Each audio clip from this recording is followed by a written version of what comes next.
Allah sangat mencintai pelaku maksiat yang tobat dibandingkan orang soleh yang tidak pernah merasa salah. Sabilud dumu'i sabilun murih tanahada ya sahi kay tastarih wa Ustaz, iman saya turun naik. Masya Allah, kayak tangga belum jadi itu turun naik. Saya mudah emosi. Semoga Allah tenangkan hati Anda. Saya tobat dari perbuatan dosa lagi. Saya tobat dari berbuat dosa lagi. Pertanyaan saya, bagaimana caranya agar saya bisa benar-benar tobat dan tidak balik lagi? Baik. Pertama, semoga Allah muliakan Anda. Saya sering katakan bahwa saya senang dengan pertanyaan-pertanyaan seperti ini. Artinya Allah cinta, Allah sayang. Kalau nggak sayang nggak akan diarahkan seperti ini. Akan dibiarkan. Ya, pelaku maksiat yang tidak mendapatkan hidayah dari Allah, apalagi ada istidraj, tidak sadar bahwa dia berbuat salah dan mempertahankan kesalahannya, kemudian terus berbuat salah, itu yang berbahaya. Dan kita doakan, kita bantu, jangan putus asa mendoakan orang-orang seperti itu. Tapi yang paling disenangi adalah jika pelaku maksiat sejahat apapun, tiba-tiba ada getaran di jiwanya untuk kembali. Saya sarankan cepat ambil, karena itu tanda sayang Allah yang pertama. Ambil itu.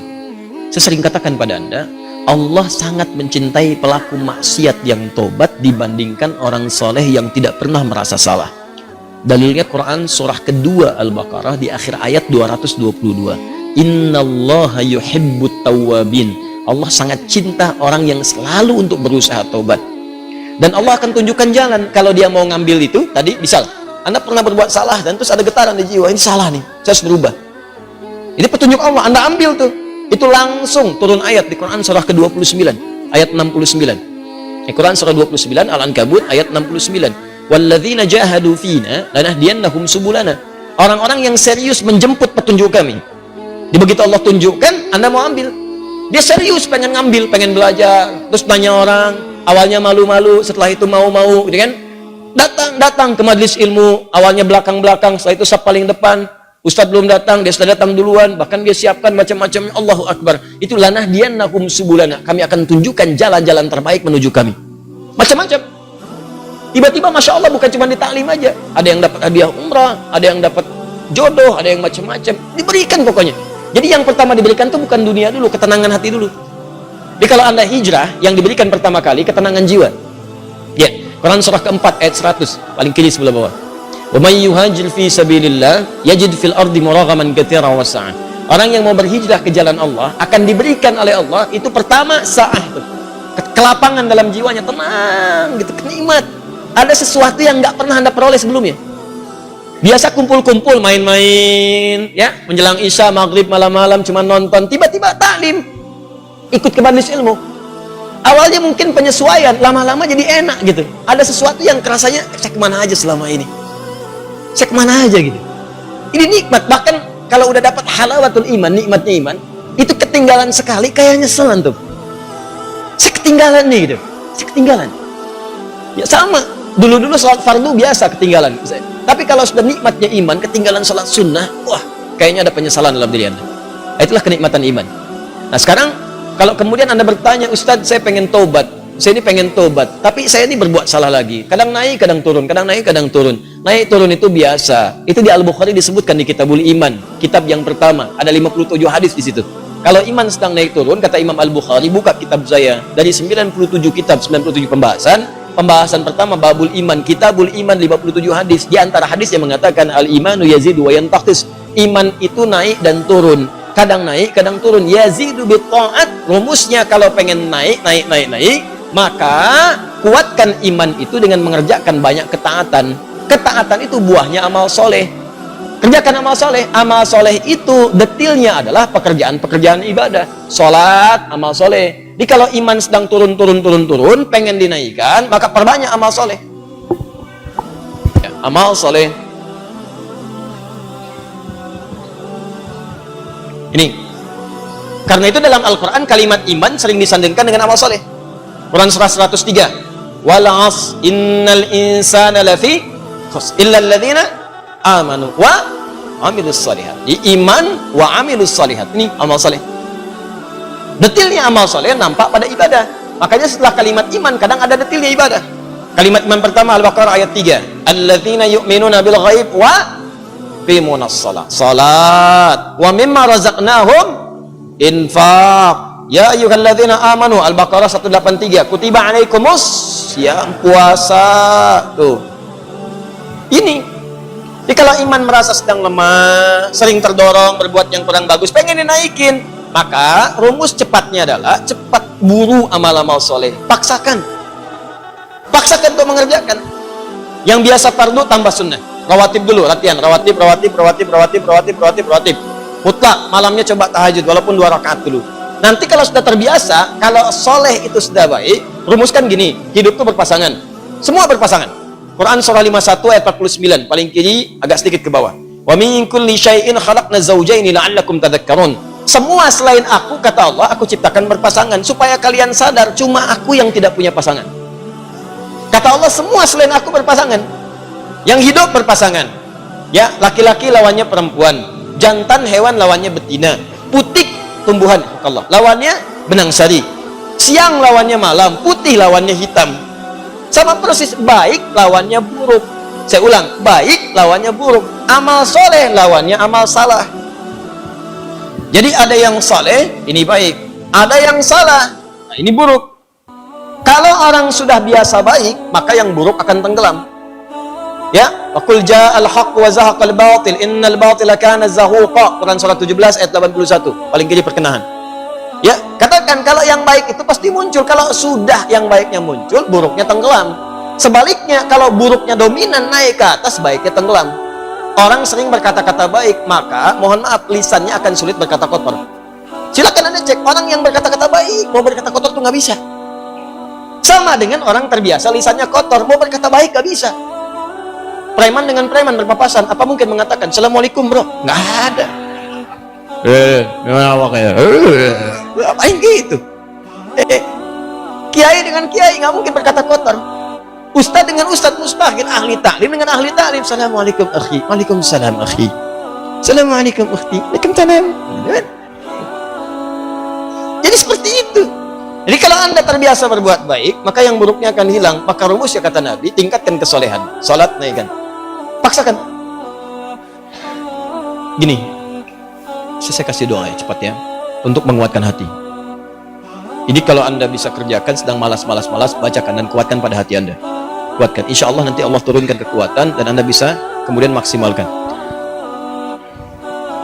Allahumma. Ikut aja. Allahumma paksain. Ya. Paksa.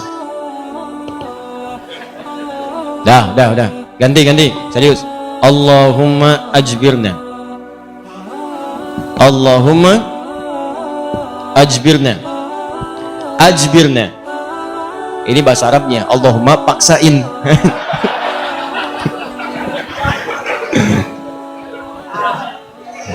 Ya. Paham? Ditingkatkan, naikin salat, mulai dari salat. Nah, kemudian ini penting, salat itu yang paling utama karena dalam salat itu banyak kalimat tobat. Antum baru takbir aja, habis takbir kan tobat. Coba lihat.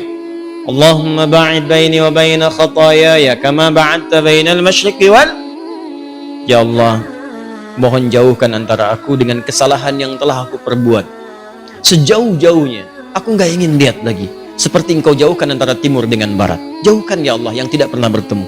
Allahumma naqqini minal khataaya kama yunaqqa thawbul abyadu minad danas. Ya Allah, kalau kesalahanku begitu pekat, mohon bersihkan seperti pakaian dibersihkan dari noda.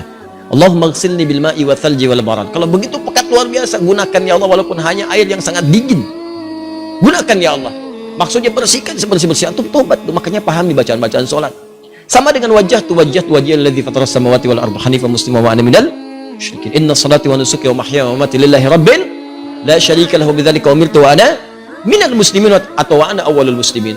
Ya Allah, aku pasrahkan diriku sepenuhnya pada saat ini kepada penguasa langit dan bumi. Kalau aku salat selama ini, atau aku ibadah ya Allah, atau aku hidup sampai dengan sekarang, atau engkau bahkan wafatkan aku dalam salat ini, engkau wafatkan aku dalam salat ini, aku ikhlas ya Allah. Aku ikhlas. Berikan bimbingan kepadaku untuk meningkatkan ibadah. Dengan itu aku diperintahkan. Jauhkan dari sifat musyrik. Mulai sekarang aku berjanji, ya Allah, aku akan lebih patuh kepadamu. Mulai sekarang aku berjanji, aku akan lebih patuh kepadamu. Wa ana minal muslimin. Muslim itu kan patuh, tunduk, patuh. Jadi kalau Anda mengatakan kalimat itu habis sholat berbuat maksiat, lagi Anda berkhianat dengan kalimat Anda. Makanya sering katakan, pahami bacaan sholat, pahami. Anda akan mengerti betapa nikmatnya sholat ketika Anda memahami bacaan-bacaannya. Itu kalimat pertama. Kemudian di luar-luar itu Anda beristighfar. Makanya habis sholat kan Anda berzikir. Quran surah keempat ayat 103. Paling kanan, agak sedikit ke atas. Fa idza qadaitumus sholata, maka jika Anda selesai menunaikan salat, fadhkurullaha, maka segera berzikir kepada Allah. Apa zikir pertamanya? Hadis Muslim nomor hadis 571. Astaghfirullah, astaghfirullah, astaghfirullah. Allahumma antas salam wa minkas salam. Tabarakta ya dzal jalali wal ikram. Astaghfirullah itu, ya Allah saya minta ampun. Ya Allah saya minta ampun. Kalau dosa merasa banyak, dalam salat bersujud, dalam ruku minta. Masih kurang, merasa banyak dosa, habis sholat minta, ya Allah ampuni saya, ya Allah ampuni, saya merasa dosa saya banyak, saya mengakui dosa saya banyak, ya Allah, namun saya pun menyaksikan rahmatmu lebih luas dibandingkan dengan murkamu, maka mohon ya Allah ampuni dosa saya. Makanya saat diucapkan itu sambil ingat dosanya, bukan cuma di lisan, ingat dosa-dosa apa yang pernah dikerjakan, ingat. Itu yang dimaksudkan Quran surah keempat ayat 17-18. Innamat taubatu 'ala Allahi lilladzina ya'maluna su'an bijahalatin tsumma yatubuna min qarib. Sungguh tobat yang diterima oleh Allah itu adalah orang yang pernah berbuat salah. Salah itu bawaan manusia. Jadi kalau Anda nggak pernah salah, apa ditanya Anda itu manusia apa malaikat? Cuma malaikat yang nggak pernah salah. Quran surah 66 ayat ke-6 paling kiri sebelah atas. La ya'sunallaha ma amarahum wa yaf'aluna ma yu'marun. Malaikat nggak pernah salah, nggak pernah bermaksiat, mengerjakan tugas sesuai tupoksinya. Nggak pernah bermaksiat. Apa pernah Anda dengar malaikat Jibril korupsi ayat? Nggak ada. Apa pernah malaikat sering tukeran tugas? Nggak ada. Jibril sini. Kenapa? Saya jengkel banget sama orang itu. Ente yang cabut nyawanya deh. Kata malaikat maut, nggak ada. Semua sama sesuai tugasnya masing-masing. Jadi kalau Anda mengharapkan kesempurnaan dari seseorang, percuma, karena Anda manusia. Sama persis dengan pasangan hidup. Kalau Anda mengharapkan suami Anda sempurna, Bu, ibu salah nikah. Harusnya ibu cari malaikat. Cuma malaikat gak punya nafsu. Jadi kalau ada suami salah, wajar, namanya manusia, jangan diekspos kesalahannya. Demikian juga istri kalau keliru, wajar, namanya perempuan, manusia. Kecuali malaikat. Papa kenapa sih gak pernah mengertiin aku? Mama, papa ini manusia, bukan malaikat. Mama ini, mama juga bukan setan kan? Kalau setan sebaliknya, selalu kenal salah, nggak kenal benar. Dan setan nggak mau tobat. Manusia pertengahan, salah dan tobat. Setan salah, nggak mau tobat. Jadi kalau ada manusia mengatakan dirinya manusia salah, nggak mau tobat, patut ditanya dia manusia atau itu. Paham ya? Tobat itu terus. Makanya disebut tawab. Tawab itu nggak berhenti. Jadi kalau sekarang belum kerasa perubahan dia, terus tobat, jangan berhenti. Terus tobat. Bisa sekarang tobat nih, masih berulang, tobat lagi, terus jangan berhenti sampai Anda merasakan bahwa perbuatan itu buruk dan membencinya. Terus jangan berhenti, jangan terus tobat, nangis. Hari ini nangis, nggak bisa, besok nangis. Nggak bisa, besok nangis. Nggak bisa lagi, tangisi diri Anda yang belum bisa menangis. Terus. Dan kalaupun Anda wafat, Anda sedang dihitung wafat dalam keadaan berusaha tobat. Itu poinnya. Bukankah ada orang membunuh 100 orang dan dia berusaha tobat? Dia berusaha tobat, datang ke majelis ilmu, berusaha di jalan wafat. Dihitung oleh Allah. Padahal belum tahu dia diterima atau enggak tobatnya. Belum tahu dia. Cuman dia berusaha di jalan mewujudkan tobatnya. Bunuh orang, Anda bayangkan. Maksiat itu udah hatam. Udah lewat bahkan. Ya. Dia kerjakan, tapi dia mau tobat. Dia terima getaran jiwanya. Datang, istighfar. Di jalan meninggal. Diterima tobatnya. Dan kita tidak tahu pelaku maksiat mana yang saat wafat dalam keadaan tobat. Makanya ayo biasakan tobat. Istighfar. Nabi aja biasa istighfar. Nanti kalau sudah enak ada kelapangan, setelah itu baru diberikan anugerah-anugerah dunia yang dirasakan hilang itu. Awal-awal tuh begitu Pak, kadang pengen tobat, saya pengen tobat ya Allah ke masjid, sholat 2 rakaat tahiyatul masjid, pulang sepatu hilang. Ya. Kadang-kadang begitu, karena Allah kalau sudah senang dengan seorang hamba, yang kurang baik dibuang-buang, buang, nanti didatangkan lagi yang baik kalau Anda sabar. Ya, kan pernah ada seorang, ini kisahnya tak, seorang pemuda tobat, terus diarahkan pada seorang syekh. Begitu diarahkan di syekh itu, kata syekh, ini benar kamu mau tobat, kalau mau tinggal dengan saya terbatas, yang ada cuma kurma, minum air putih, nggak apa-apa syekh, saya mau tobat, tinggal di situ. Sehari, 2 hari, 3 hari, begitu 3 hari setan datang. Kadang-kadang setan itu datangnya kepada orang tobat gak seketika. Nanti beberapa waktu diarahkan kepada maksiat. Jadi kisah nyata, setan membisikkan kepada dirinya, guru kamu ini, syekh kamu, ini sabar banget makan cuman kurma, air putih, kamu sudah mulai kuat. Coba berbakti kepada gurumu, carikan makanan. Bagus awalnya. Keluar dia, carikan makanan. Begitu keluar, nyari-nyari nggak dapat, lompat tetangga, bakat malingnya dipakai lagi. Naik bakat pencurinya. Nggak dapat, lewat lagi, begitu rumah kedua, belum manjat, sudah mencium bau enak, bau makanan. Manjat dia ke atas tembok, begitu manjat, lihat ada tungku, ya. Di situnya di atasnya kemudian ada satu panci, ya. Kemudian dia ke situ, begitu dibuka, Allahu Akbar, 3 terong, enak banget kayaknya, baunya, yang sudah matang. Ya, dibisikkan ke telinganya, coba dulu aja, kalau enak, ambil. Berikan kepada gurumu. Syekhmu kan orang terkenal di sini. Kalau cuma ngambil dikasih tahu buat gurumu, pasti orang paham. Tuh, kadang-kadang begitu tuh. Mangga itu ambil aja kalau ditanya buat Ustadz Hadi.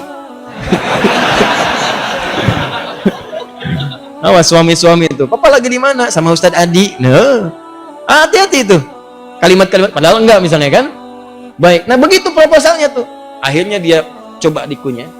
Begitu dikunyah kemudian, nah karena dia sudah tobat, itu ada petunjuk di hatinya. Jadi kalau orang sudah bersih itu kemudian berbuat maksiat, nanti ada yang namanya burhan mirabbi. Ya, petunjuk Allah seperti Nabi Yusuf menerima burhan, ini salah. Ya, cahaya kebaikan yang diberikan oleh Allah kepada seseorang yang tergerak berbuat maksiat, di hatinya mengatakan jangan lakukan itu salah. Nah, dia begitu, jangan lakukan itu keliru, itu salah. Begitu mendengar suara tadi dia muntahkan, ini kisahnya tadi muntahkan seketika. Dan dia lari. Dan dia ingin ceritakan kepada gurunya bahwa dia telah berbuat salah. Dia pengen dituntun, salah saya pengen tobat. Balik lagi. Begitu balik lagi ke tempat gurunya, qadar Allah, begitu pulang ke masjid gurunya, ternyata gurunya sedang berhadapan dengan seorang perempuan. Di luarnya ada bapaknya nunggu, seorang laki-laki tua. Begitu sedang berhadapan, lihat anak muda tadi dipanggil, ya bunaya ta'ala, anak sini, sini. Begitu datang, diceritakan sama gurunya, ini ada seorang perempuan datang pada saya, dia baru ditinggal wafat oleh suaminya, selesai masa iddahnya, dia datang pada saya untuk dicarikan jodoh. Saya tawarkan pada kamu, maukah engkau menjadi jodohnya? Nah, kalau anda dalam situasi seperti itu tuh, wah, udah datang mau taubat, masuk masjid ada durian tuh kan?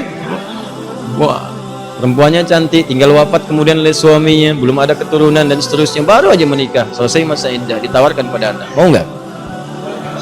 Nah, lalu laki-laki ini berkata, guru, saya khawatir tidak bisa memberikan apa yang membutuhkan, saya saja kesini numpang. Apa jawab gurunya? Kamu nggak usah khawatir, dia diwarisi harta yang sangat banyak, dia kesini hanya mencari pria soleh yang ingin jadi suami yang mampu membimbing dia ke surga. Kira-kira kalau ada jawaban seperti itu, apakah anda bersedia atau tidak menolak sama sekali? Baik, maka sama seperti anda, diterimalah kemudian lamaran itu. Ternyata bapak tua tadi yang di luar, bapak si perempuan tadi dibawa ke dalam, kemudian diakadkan. Setelah selesai pulanglah ke rumah. Kisah belum berhenti. Begitu keluar rumah, digandeng erat tangannya tuh, jalan lewat ke rumah tadi yang naik pagar itu. Ya, dia udah dagdikduk tidak karuan, dagdikduk rumahnya ini bukan kan? Alhamdulillah ternyata bukan, lewat. Begitu di rumah yang terong tadi, dia percepat jalannya. Begitu dipercepat, maka terasalah kemudian ada rem di tangannya dari istrinya tadi. Dipegang tangannya, Zauji, ada apa itu nak? Sayang, ini rumah kita katanya. Rumah terong tadi. Betul. Masuklah ke situ. Waduh, celaka saya katanya kan.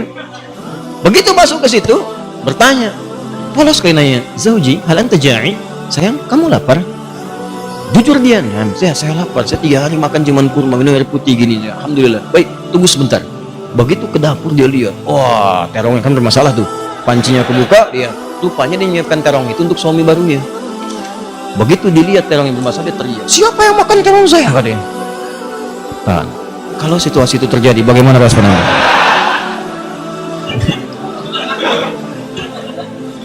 Jangan bilang itu kucing.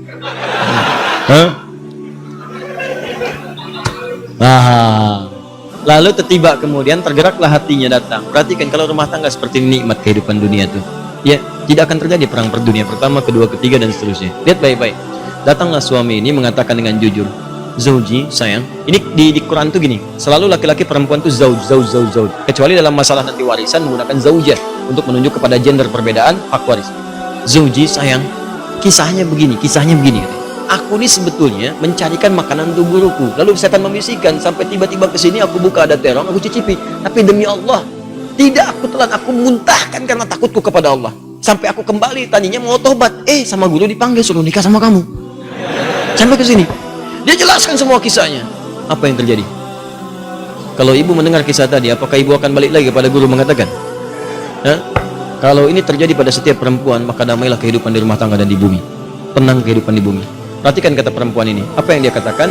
Bagaimana anugerah Allah diberikan pada pemuda yang tobat ini. Ahli maksiat, tobat, dapat ketenangan, dan apa hasilnya? Perhatikan. Wallahi, demi Allah, secuil terong yang kau muntahkan karena Allah itu, maka Allah ganti dengan seluruh terongnya, panci tempat terongnya, rumah tempat terongnya, plus pemilik terongnya.